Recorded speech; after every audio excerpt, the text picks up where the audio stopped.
প্ৰথমে মই সংগীতাই আপোনালোক সকলোকে এটা নতুন ভিডিঅ'লৈ স্বাগতম জনালোঁ। আজি আপোনালোকৰ কাৰণে একেবাৰে সহজ পদ্ধতিৰে বনাব পৰা চিকেন ফ্ৰাই ৰেচিপি এটা লৈ আহিছোঁ। এনেদৰে বনাবলৈ একেবাৰে সহজ আৰু খাবলৈও বিৰাটেই ধুনীয়া হয়। আশা কৰোঁ আপোনালোকে ৰেচিপিটো চাই ভাল পাব। তেনেহ'লে বেছি দেৰি নকৰি আহকচোন আজিৰ ভিডিঅ'টোৰ মাজলৈ আমি আগবাঢ়োঁ। ৰেচিপিটোৰ বাবে ইয়াত মই আধা কেজি চিকেন লৈছোঁ। চিকেনখিনি প্ৰথমে মেৰিনেট কৰি ল'ম। তাৰ কাৰণে জোখমতে নিমখ দিছোঁ। সৰু চামুচেৰে আধা চামুচ হালধি গুড়ি, এচামুচ কাশ্মীৰ ৰেড চিলি পাউডাৰ আৰু লগতে বাকী মছলাখিনিও দি লৈছোঁ। এয়া আধা চামুচ জিৰা গুড়ি, আধা চামুচ ধনিয়া গুড়ি, আধা চামুচ চিকেন মছলা আৰু লগতে অকণমান জালুকো দি দিছোঁ। মছলাৰ পৰিমাণটো আপোনালোকে নিজৰ হিচাপত লৈ ল'ব। ডাঙৰ চামুচেৰে এচামুচ খুন্দি লোৱা আদা নহৰু দিছোঁ। লগতে দিছোঁ ডাঙৰ চামুচেৰে এচামুচ ভিনেগাৰ ঠাইত আপোনালোকে নেমু ৰসো ব্যৱহাৰ কৰিব পাৰে। আৰু দি দিছোঁ অকণমান মিঠাতেল। এতিয়া গোটেইখিনি ভালদৰে সানি ল'ম। এইদৰে খুব ভালকৈ সানি ল'ব যাতে মছলাখিনি চিকেনখিনিৰ গাত ধুনীয়াকৈ লাগি ধৰে। এতিয়া এইখিনি প্ৰায় এঘণ্টামানৰ কাৰণে মই মেৰিনেট কৰি থ'ম। যদি হাতত সময় কম থাকে আধা ঘণ্টামান হ'লেও থৈ দিব বা তাতকৈ বেছি সময় ৰাখিলে আৰু ভাল। তেতিয়া চিকেনখিনি খুব জুচি হয় আৰু খায়ো ভাল লাগে। এয়া মোৰ মাংসখিনি ভালদৰে সানি লোৱা হৈ গ'ল।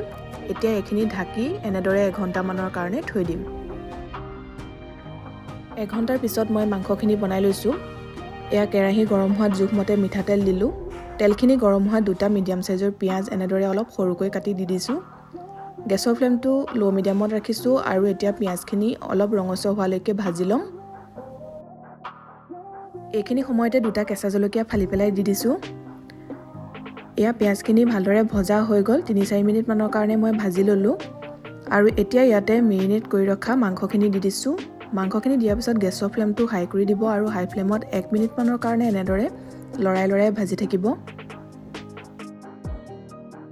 মাংসখিনি 1-2 মিনিটমানৰ কাৰণে হাই ফ্লেমত ভাজি লোৱাৰ পিছত এতিয়া ঢাকনিখন লগাই দিছোঁ আৰু গেছৰ ফ্লেমটো কমাই দিব।